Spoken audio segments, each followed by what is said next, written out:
Hello and welcome to another episode of Breaking the Silence. And today is super cool.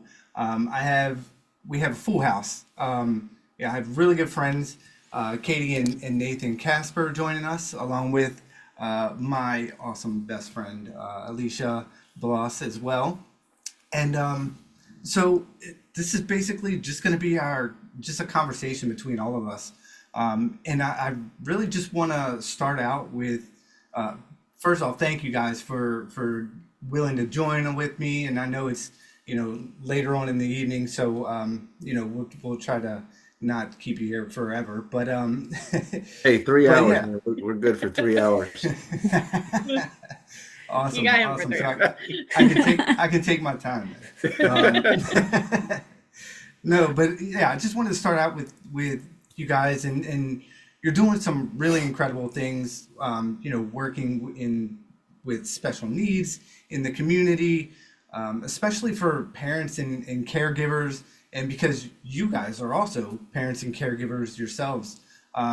You truly understand that caregiving is so much more than just having to take care of someone. It's really emotional and demanding, and it can take a real toll on your mental health. And I really want to start there because caregiving, it can wear on you. And I was just wondering, how do you navigate those challenges with, while continuing to show up for the people who depend on you as well? First off, thanks for letting us be a part of this, and you guys rock. Do you want to start off with that? Yeah, I mean, I can kind of start off with a little bit of our story. We have an 8-year-old who is autistic and has is nonverbal and has kind of some aggressive behaviors, but is also a very sweet, loving child at the same time, which I think just kind of like leads you into the mental health aspect of it is, as a caregiver, you carry a lot of responsibility, um, not only in your home, but also outside of your home, because people are looking to you for not only like how you're living, but how you're treating other people around you, how you're treating your kids, both your neurotypical kids and your neurodivergent kid.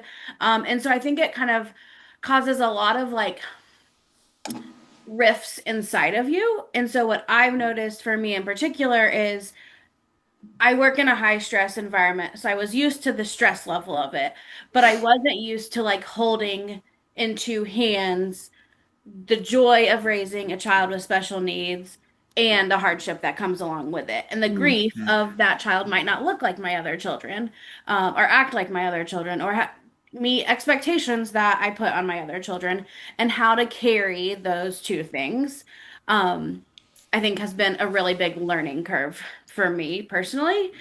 And then also how to handle those who have special needs children, but may choose to raise them differently than you choose to raise yours or than we choose to raise ours. And also how people who don't have special needs children expect your special needs child to act. And so I think all of those are things that over the course of the last 4 years, because we adopted William when he was 4, we've really learned to deal with in our own way, but also learn to parent together and on the same kind of page of how to treat William on the spectrum because it's truly a spectrum. Even for William, we when he was 4, his autism looked way different than it looks now. His behavior was way different. The ability to control a 4-year-old is way easier than the ability to control a 60-pound 8-year-old that Hmm. is stronger than probably definitely stronger than me and close to probably being stronger at some point than Nathan. Um, and so I think those are where kind of like the base of where like mental health and caring for a special needs child has kind of intertwined for me. And I'll let you go. Okay. No, yeah, it's kind of like anything in life until you're walking in those shoes, whatever those shoes may be, you just don't know. And I really, had no clue about special needs world until becoming a dad to a special needs child. And the mental toll is real for any parent, as you all know. And it just hits differently for every child. But for a special needs child who, for instance, is going to wake up at, or, say midnight, 1 o'clock, and you can't just tell them, hey, stay in your bed. Even if you're not asleep, you need to stay in your bed. Little things like that, or dealing with a child who literally just can't communicate their needs or why something is happening, and all sorts of different behavior. It takes a certain toll mentally and emotionally, because it's a daily grind. And this is not a pity party, because a little caveat, so many times people can look at special needs children and be like, oh, just forget that. Special needs children and adults and caregivers don't need sympathy. They just Mhm. need people to grow in their awareness of. Because, like Katie was saying, people on the outside of the special needs world can have all sorts of opinions, all sorts of Yeah. approaches. Stay in your lane. Mhm. And that's for all of us. Like, if I'm not struggling with something, Damien, that you have, I need to stay in my lane. And Right. same thing, Alicia. And so Mhm. like, hey, let's stay in our lane while also trying to grow an awareness of the lane that other people are on. And a big thing that it boils down to is just being kind. Mm. Now, let me get back on the mental health part. For me, like we were even talking about before we began this, I lack a lot of patience compared to Katie.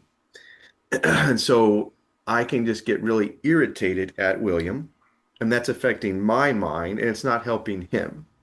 Mm. The divorce rate for special needs parents is it in the 80%? Yeah, It's it should move extremely up to high 80%. I'm sure. Yeah. because of the different, just aspects of that journey that wear on people. So it's important, like for Katie and I, that we are a team. We call out each other's on, hey, you shouldn't have done that. You shouldn't have handled it like that. And just literally having someone to walk with you on the journey. Um, but it is important to have people who understand what it's like as a part of your village. And that's why, like, for instance, what we're undertaking is to create the village here in the Atlanta area for specifically dads of autistic kids. And this goes right along with what you're doing, Damien, on breaking the silence. It's for people to know that there is a community of people, that all of our stories are different yet similar, so you can help each other Mm. to, because you know that that person understands to a degree of what you're going through. And Mhm. that can help people dealing with the grind of mental health. And I will share this real quick and then I'll shut up and y'all continue. Is that part of the mental drain? I remember laying in bed one night with William, and this was a part of a season of his life where he just kept getting up early. Kept getting up early. And I remember laying in the bed with him. This is a terrible thought, but this is just the reality. Thinking to myself, man, it'd be nice not to have a special needs child.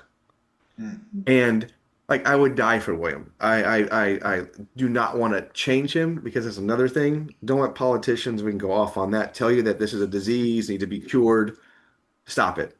Um, but that part of me, because of the mental health aspect, my emotions had gotten to that point, because I wasn't taking care of it appropriately, had reached that level of thinking that thought. Mm. And so it's kind of like important that we give ourselves an outlet to deal with it before it gets to thinking that. But the other thing too is, like, people need to remember, hey, you are human, just like whatever you struggle with. You may have thoughts that aren't good. Okay. We don't always think, I don't ever go through a day that I'm not thinking something bad about someone, about something. So also showing ourselves grace. Yeah. I like that, because you know it takes a lot of courage to say, hey, I had this thought, you know because yeah, we're not supposed to have those thoughts, but for you to be able to recognize that and to see, you know how that's not supposed to be right, like that you're not supposed to have that thought, but to recognize it, I think it's very, very healthy, because it shows accountability. You're taking accountability for an action or a thought that you have that you should not be having, and your willingness to fix that, and to know not, or to lean towards a way to not have those thoughts anymore. And I think that's important in everything that we do, because if we, say we have certain thoughts. In my defense here, with the addiction part, say I'm having thoughts to where like, you know, I I I'm gonna go out and do this on go take another drink, whatever. You know what I mean? If I don't say it out loud though, if I don't tell her, Hmm. then and I keep that into myself, all that's doing is it's setting me up to go ahead and relapse because I'm halfway there now. If I'm having these thoughts without speaking about it, I'm Hmm. having that thought. I'm right there at the door, at the liquor store door, ready to open it. But being able to open up about it and say, Alicia, listen, I had this thought and I'm very close. I just want to let you know that, and I want you to. I'm holding myself accountable, and I want you to know that I'm right there. Help talk me down off that Hmm. ledge, or help me navigate this part, this difficult situation I'm in. And Yeah. I think that's important that you just said that. Yeah, I was sitting there thinking that there are way too many thoughts that run through my head all day long, every day. I have had people say one day they would just like to spend 5 minutes in my head, and I'm like, no, no, no, no, you do not. In fact, You can't do that. Sophia said before we came down, what'd she say? That sometimes she'll randomly write down thoughts that she's had throughout the day in her notepad in her phone, and she's like, "Do you guys ever do that?" And I said, "No, because I don't think anybody would want to see or read what's in going on in my head." Hmm. But the being able to express that outward to other people is a very it's a huge deal actually, because I mean we all, parents in general, we've all had those thoughts. Oh yeah. I mean, for God, how old is all right now? 19. For 19 years, I've had those thoughts. I'm not, I never thought I would be equipped to be a parent. Growing up, I didn't have that motherly instinct. I didn't want to be a parent. I didn't want to have a child or have children and raise a family. I didn't want any of that stuff. I was perfectly content on being by myself. Well, kids happened, families happened, and I love every bit of it, but it doesn't mean I don't go a single day without thinking that I'm going to screw something up. I'm ruining my child one way or the other, and it's every Right. single day I think those things. Yeah. Yeah. And it, it's it is important to, like y'all have been saying, like to name it and to break the silence. I mean, literally what this podcast is called. And I think two big words is like awareness and then equipping. Like how can we all, because like our like mental health aspect of special needs is no it's not greater than like the mental health of any sort of addiction or any sort of anxiety or depression or whatever that looks like. They're just different. And so like how can we all grow in awareness more of, hey, what is it like dealing with what you're dealing with, and like how can I be a support, like growing in empathy, growing in sympathy. Lately it's been thrown out that like empathy is somehow bad for Christians. Like that's not biblically true. Like Christians should be both sympathetic and empathetic. And I'm getting a little off here, but like that is a part of what breaking the silence means, and to understand, help grow in awareness and to equip. Because if I don't grow in more of my awareness, okay, what are my triggers? And I mean, I can talk all this. Like it's another thing for me to like live it. Yeah. How am I going to better, if I don't grow in my awareness, I'm not going to be able to equip myself to be a better dad, husband, and just deal with Nathan so I don't lose it. So I don't start just freaking cussing in the kitchen Mm. because, something happened, which in reality, what just happened, it doesn't equate to my reaction at all. Yeah. Like William, whatever he did doesn't equate to dad. getting this mad. Right. And I can tell people all day long that, like, for instance, we tell our kiddos that they're understanding right now that William's brain is different. Mhm. I know that, but I don't react with in the way I should, knowing that, if that makes sense. Yeah, easier said than done kind of thing. It's Yeah. kind of almost how I've had to explain, excuse me, explain to you with Sophia Mm. and how she learns. So when Sophia will, like when she's trying to do her homework or whatever, I'm so sorry.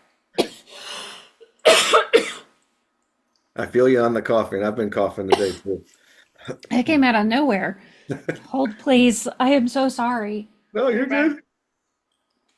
Hey, you were When- aware, and then you equipped yourself with the water. There you go. I was very aware of my situation. When Sophia was trying to do her homework, specifically in the last 2 years, she, it was a constant battle, first of all, but he doesn't understand how Sophia and my brain work. So we have actually gotten Sophia an IEP with, she has an undisclosed, undetermined yeah, learning disability. And so it's just a matter of having to get her to, the correct doctors to, just say what it is. But her and our brains work exactly the same on how we learn things. And we will, if we have a paragraph, we'll have to read it 10 times before we understand it. We might have to not only read it 10 times, but somebody might also have to read it to us while we are reading it to understand it. We will completely disassociate while somebody's talking to us. So it has taken me up until this past year to get him to finally realize, oh, this is how, if Alicia has to do it this way and he can do it with me, he's had to start retraining himself on how to do it with Sophia, because like he expects her to understand certain things. And I'm like, that's not how we can do it. So it's kind of almost the same thing, just to kind of retrain your own brain to have the understanding of how someone else's works. Good point. And I think I mean, it made more sense in my head before I said it out loud. Oh, But No, I agree. That's spot on. That's spot on. But I also think, just caregiving in general. I was chatting with like some friends of mine who have, we have kids. We're kind of at that age where we have kids, but we also have parents. And so we're in what they call like the sandwich generation or sandwich group or whatever, where we're caring not only for, can you please get her? Sorry. Dog. Where you're not only caring for your kids, but you're also caring for your parents. And whether you have special needs kiddos or neurotypical kiddos, there's always something to worry about. There's always something to do. There's just a lot going on. And so not only do we have social media now, we have all these things, we have everybody's opinion. Even if you don't want their opinion or you didn't ask for their opinion and you posted That's right there. To give an Yeah. opinion. Or you posted Yes. a picture and you're like, hey, just the picture. This really cannot cause any controversy. And then next thing you know, you're like, oh, okay, well, here we go. But I think just talking about mental health from that standpoint, being a caregiver of any kind right now is bringing about a lot of anxiety. There's just a lot of things, a lot of triggers for people that are constantly being touched on, things like that. And so I think it's so super important to speak all those things out loud, especially like y'all are saying, like, you don't have to speak all the negative thoughts out loud and maybe not use the verbiage that's in your head. But I think It's like she knows me. but I do, well, I speak for myself as well, Alicia. But I think having those people to go to, having a spouse, a friend, like there's some things that I'll go to Nathan for 100%. And there's some things that I'm like, I just need another mom to hear this. because Yep. he's not going to get it. And that doesn't mean he's bad. He's just not going to understand why I'm like, don't look at me, don't touch me. I'm going to do the laundry. Like Mm-hmm. that doesn't seem important to him. What? Whereas I'm like, if something has to be done in this house, it's not what you want, so I'm gonna go do it. And so I think, there's just so many things going through our head that if we don't have an outlet, I guess that's what I'm saying. If you don't have an Mm. outlet for it, that is a positive outlet, you're gonna develop a negative outlet, whether Yeah. that's an addiction, a irate parent, like something from it is going to become negative unless you truly hold that thought captive and, either go to somebody with it, do like a brain dump at the end of the day and write it down and throw that paper away. Like you don't even have to show anyone, but like utilize some tools to kind of to work through those thoughts. Mm-hmm. Yeah. Yeah.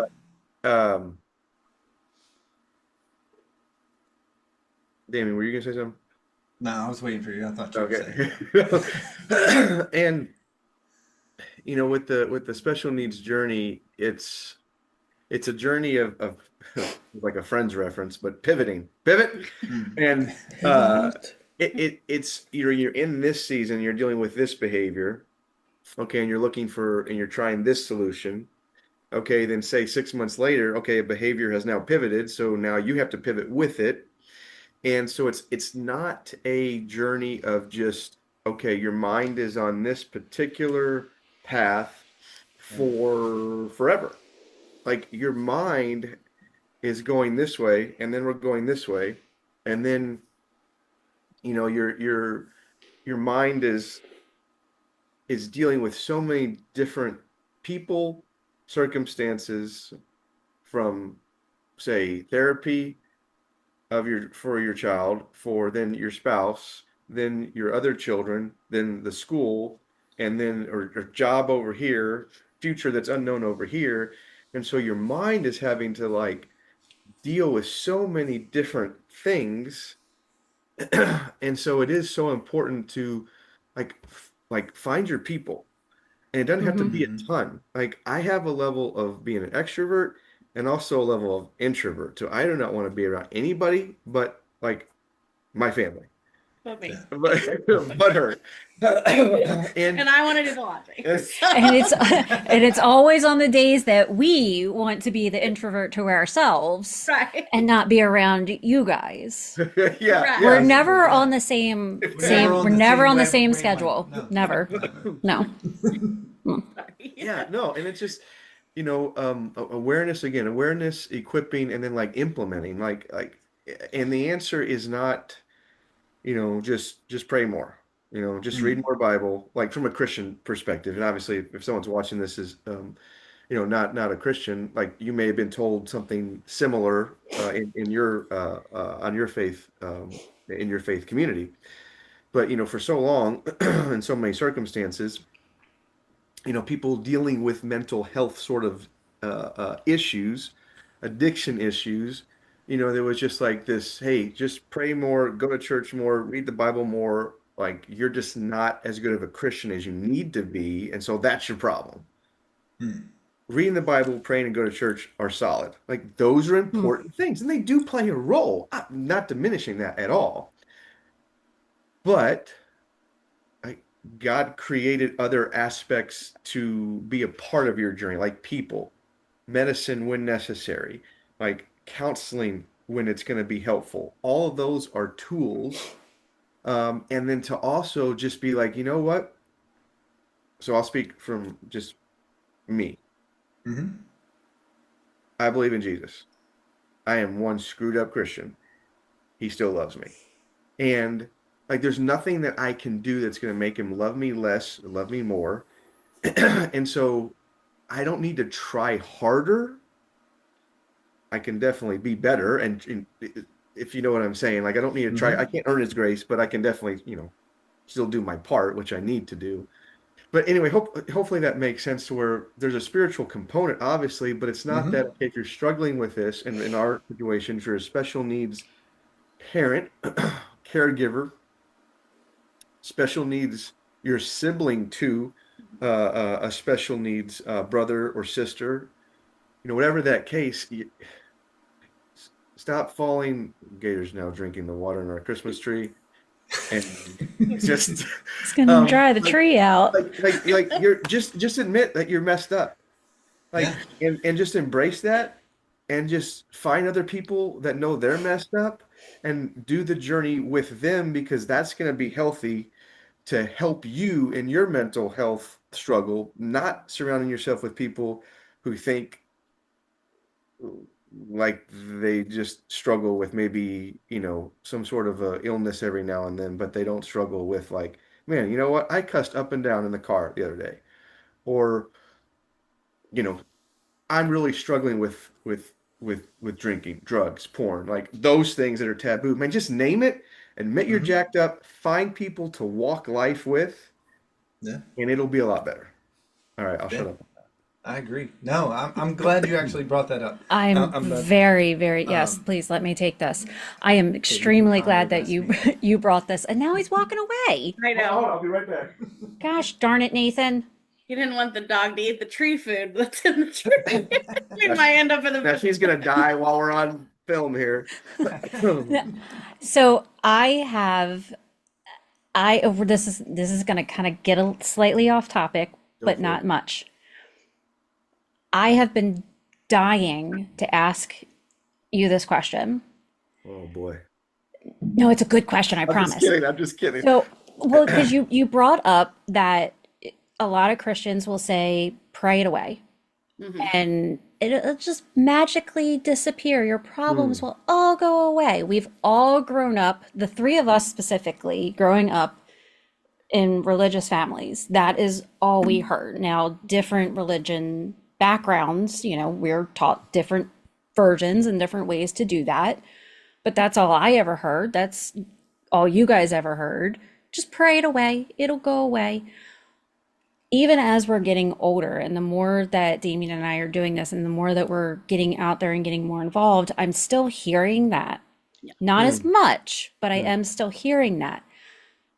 Why is there such a stigma in the church specifically, not in the world, but in the Right. church specifically, against mental health? And why are those quote unquote holy rollers still refusing to believe that mental health and addiction is real, and it is a struggle for a lot of us, most of us, and that I pray every day. It's not going away.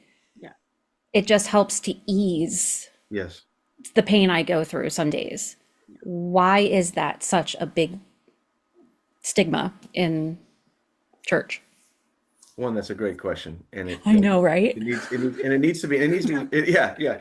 It is a fantastic question. It needs to be talked about more, because how do stigmas like that Yeah. like lessen is by talking about them Mhm. more and embracing what is uncomfortable, because only out of discomfort does growth take place, does progress take place. Um, I was trying to even think about my answer as you were talking, because it's not a question with an easy answer. You go for it, and then I'll comment later. But Okay. like, fantastic question.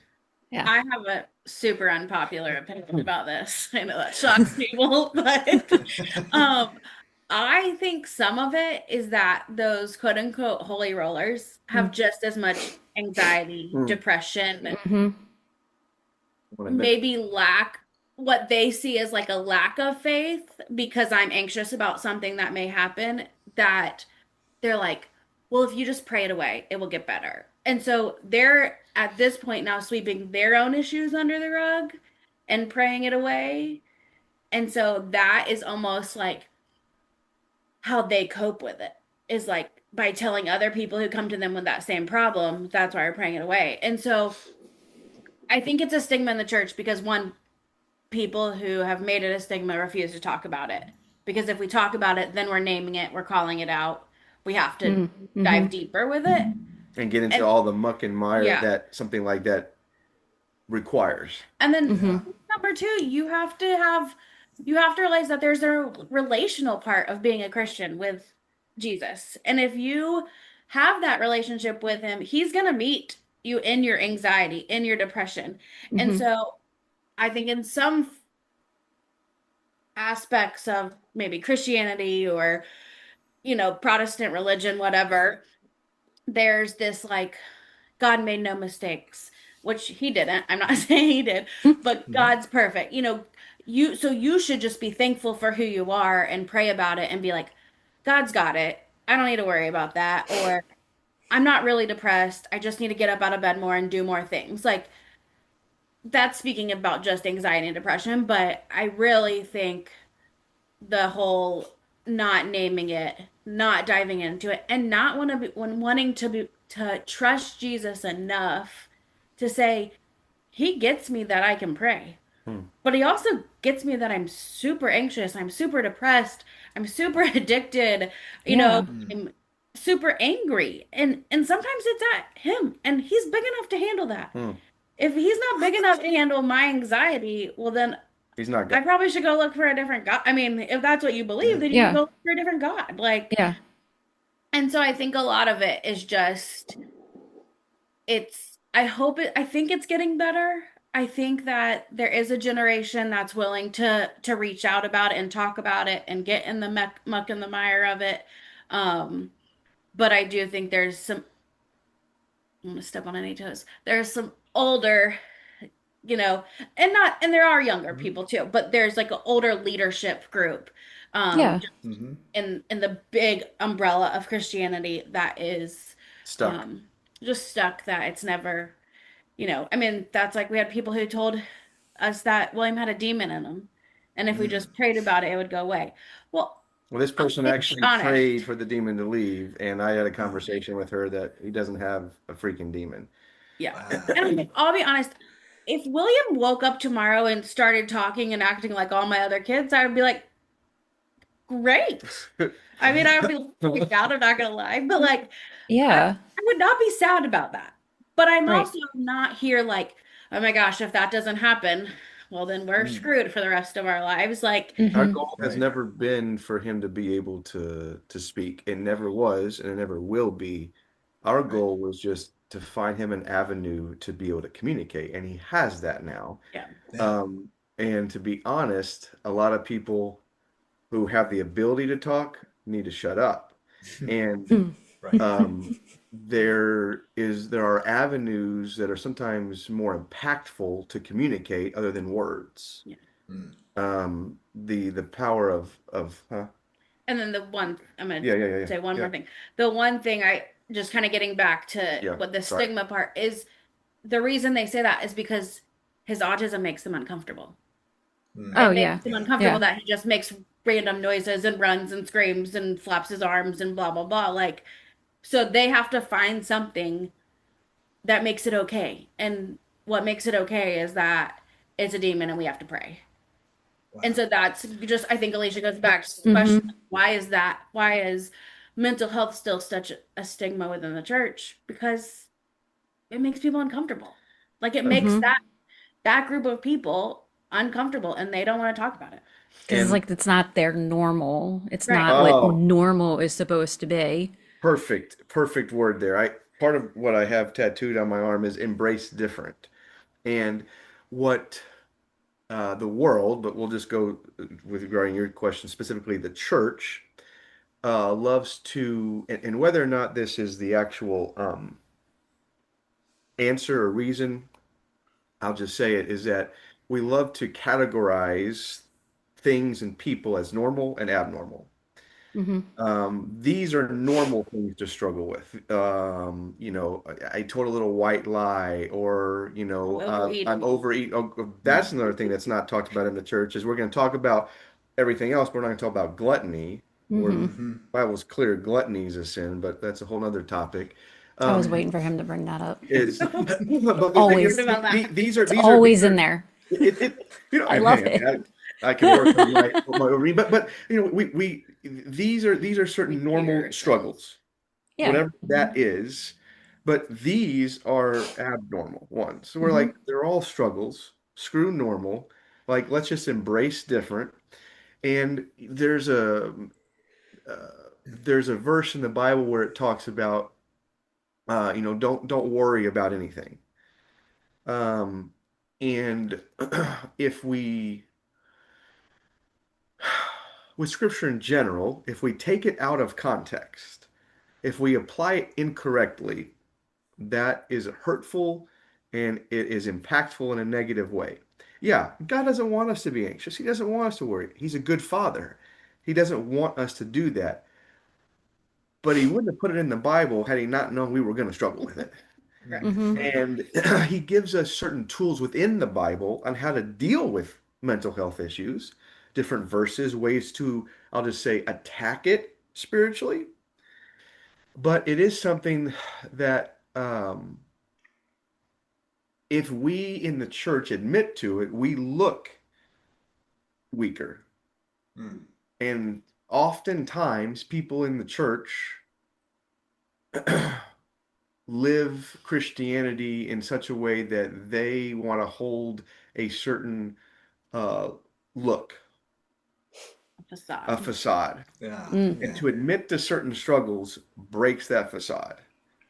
That we are no longer going to be looked at in the church, whatever church a person is going to, whether it's here in America or another country. We want to keep this looking like a good, faithful Christian.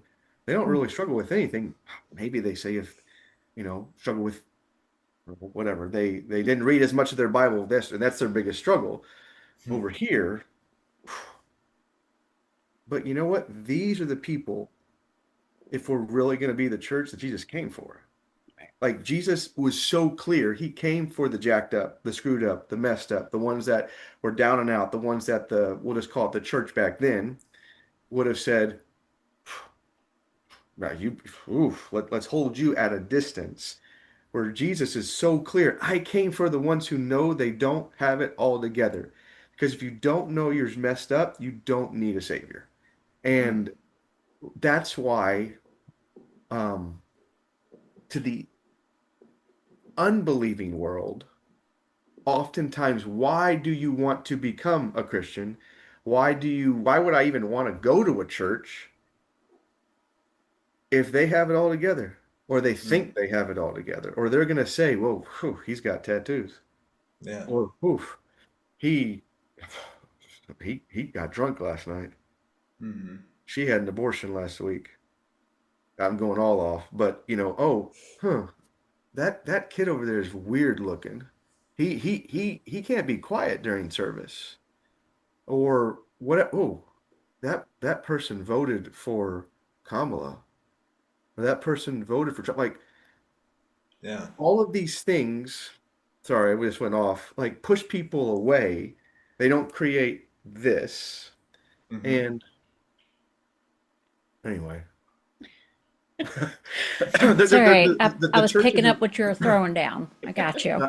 But it is a thing. It's a great question, because it's something that if we really want to be the body of Christ, which is the church, that ought to be the place where we can come and share all our messed up junk and be embraced rather than pushed aside. Yeah. That ought to be the place. That ought to be it. I think we feel like we have to say, oh my gosh, I have the same exact issue as you, because we don't all have the same struggles and concerns. But look, to say, hey, I hear you, and that sucks, and I'm here to walk with you and not make you feel like you're ashamed for that you need to be ashamed for that, because I do think that mental health in the church could offer a new hope for a lot of people that have no hope anymore. I mean, I think that's a lot of what y'all have talked about too, is like getting to that point where you're rock bottom and whatever you're going through and saying, where can I turn to? And I mean, personally, I don't know if the church, and this is a lot for me to say this, I don't know if the church would be the first place I would go. Yeah. A lot of people don't. Pastor for, my entire marriage. Yeah. So and that's not because of him, but because I don't know. I mean, I've gone to the church wherever I've been and said things about how I'm feeling, and I haven't been welcomed, Mm. and I feel like if I'm in with the church and I'm not feeling welcome, then why should I expect anyone else to do that? And so I think Mm-hmm. the question that you raised is huge because it is a place where the church has to do better. Yeah, And Mm-hmm. and for someone to say admit they're struggling with this, and that say specifically with medication to address certain mental health issues, the church can look upon that and view it as, well, you're not um, you don't Faith. believe, yeah, you don't believe God is really powerful enough. Mm-hmm. mm, And that's an incorrect view of scripture, a false way to apply God's word. um, It's also an incorrect view it's of science. yeah, because God Just gave us science. blanket So statement. is that, yeah, no, it's true. And is that even part of, because again, it's a great question, multifaceted uh, answers to it. And is this even a part of an answer to your question, Alicia? Is that people don't want to talk, have pushed it aside because they think those people are not viewing God as sufficient enough, powerful enough. And so to where that's not at all the case, like, I'm not going to speak for you, like, but if God is big enough to where he could snap his fingers and all of it go away. mm-hmm. But this side of heaven, he didn't promise that. Mhm. He just promised that there's not one promise in the Bible where you just you pray and it'll go away. But he did promise he would never leave or forsake someone who believes in him to walk through it. Right. Mm-hmm. And a podcast like this, Amy and Alicia, that y'all are doing, and is part of breaking the silence, is breaking the silence Stigma. and stigma within the um, Christian world. Yeah. Um, I Mm-hmm. mean, to go back what you were saying too, Katie, like a lot of people that we meet out in doing the things that we do, their outlook on the church is not good. It's always negative, and not mm, and mostly it's because of the way they've been treated before, like looked down upon because of their addiction or their mental health struggles that they've had, the things that they did in their past, you know, be it whatever it is, not living up to what that person that from that church's standards were. So like when I meet these people and when we do these things, like we have to be upfront and say, look, and nip it in the bud before it even gets to be like, what is your mission or whatever. Just to be like, listen, we're not here to judge you, and we're not here to, um, what, regardless of what your religion is, if you have one or not, you're welcome no matter what.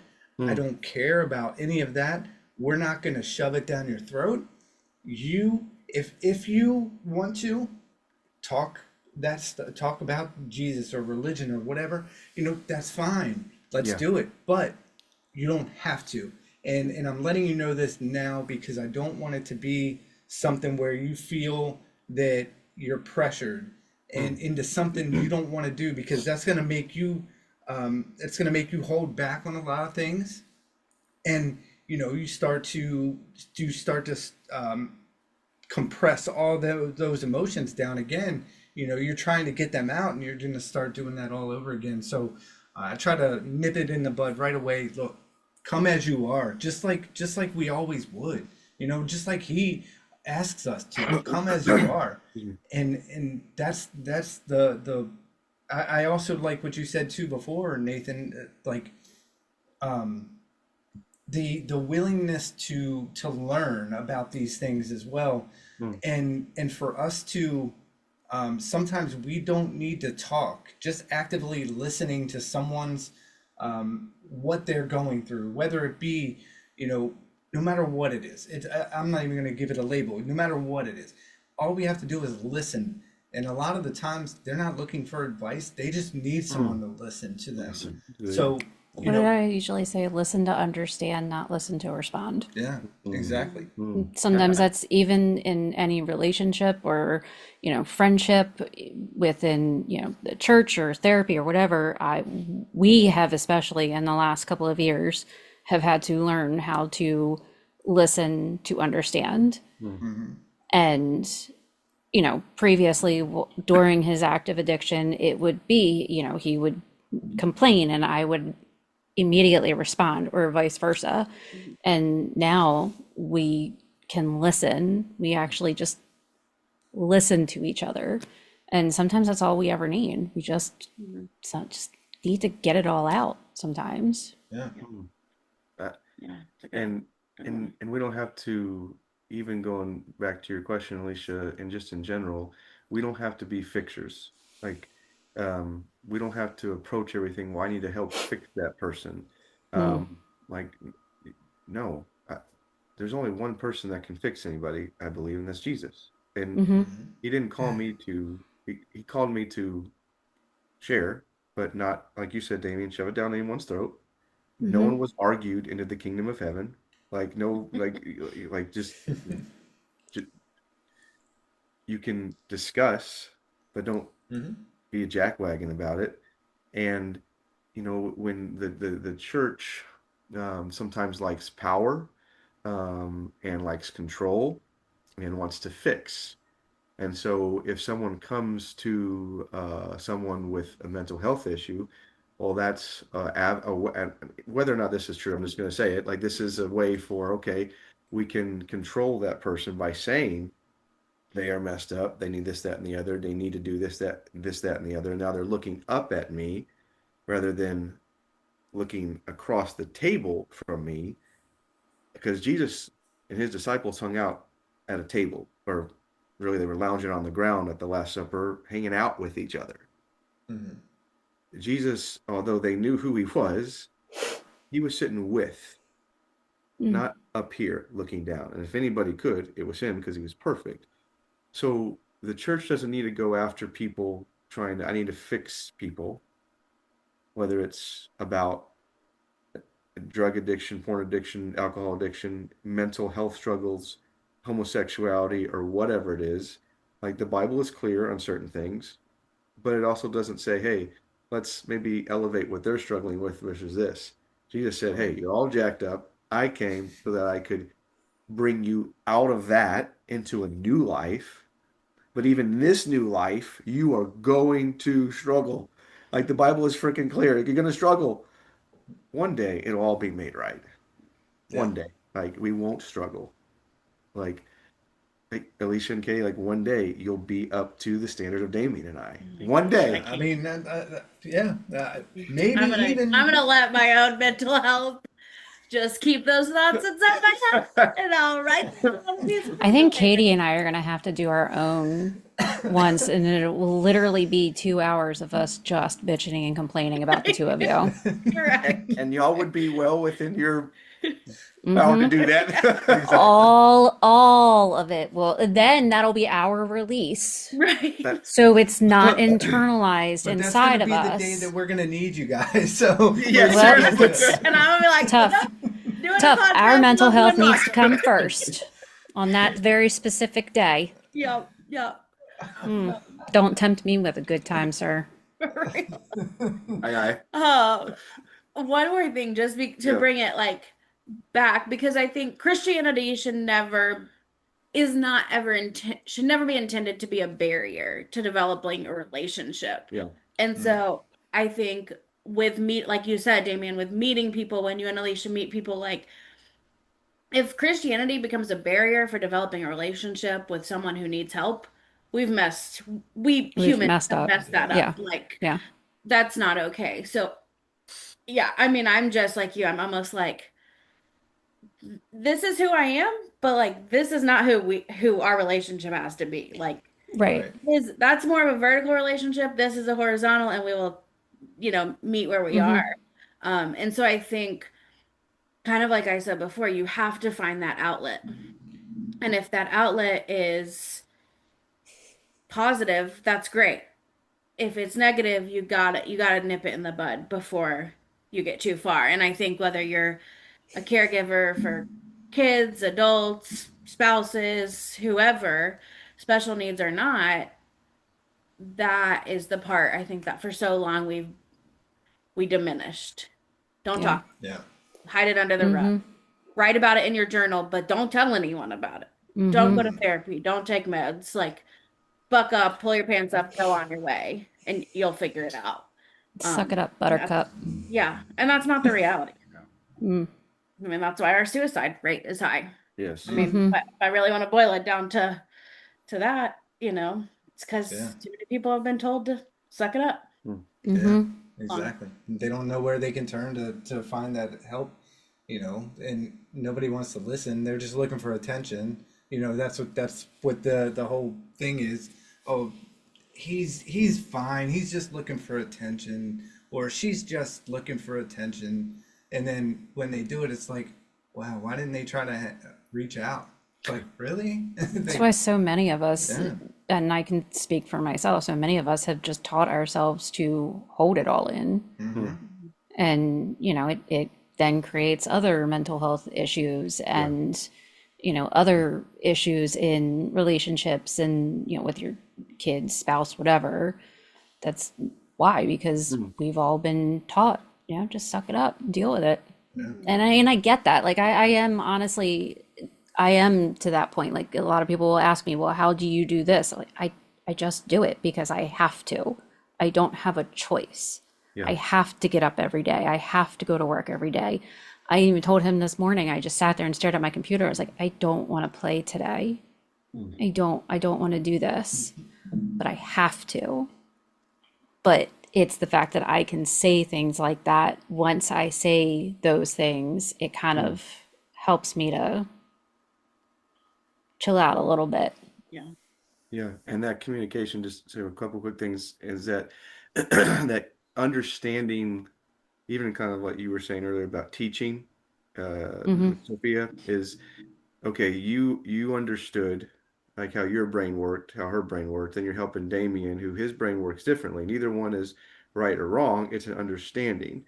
And even Right. just how I grew up, and y'all have met my folks, right? Or at some point. I'm sure. Yeah. Like when they, so like I was Yeah. fortunate to grow up, in a household far from perfect because no one's is, but like parents who showed me Jesus in a way that was, hey, you're gonna mess up and it's okay. You're gonna be loved on. Like you're going to, they, uh, it created an environment where I could share, how I was feeling, what I did. Oh, I stole Playboy from Barnes and Noble off of Westheimer there in Houston, and I was able to talk with them about, and they didn't like, slaughter me and say, oh, okay, like, obviously you don't love Jesus, and Jesus doesn't love you because of that. No, they could foster this environment. So, but not everyone, Joe Blow down the street may not have had that environment. Right. So I can't expect him to understand what that environment is like. Right. So I think like it takes like what y'all are saying, what you said, okay, communicate, like share, listen, like not to respond. It's so good. Yeah, but just to had you to understand, like that's what you're saying, like Listen to understand. understand, not listen to respond. Yeah, totally good. And to both to have someone your ride or die, whether that's a spouse or a friend, like I'd be like in a ditch somewhere if it wasn't for Katie. And to find, I think your group Multiple of reasons. multiple reasons, like find your group of people, but also step out of that group.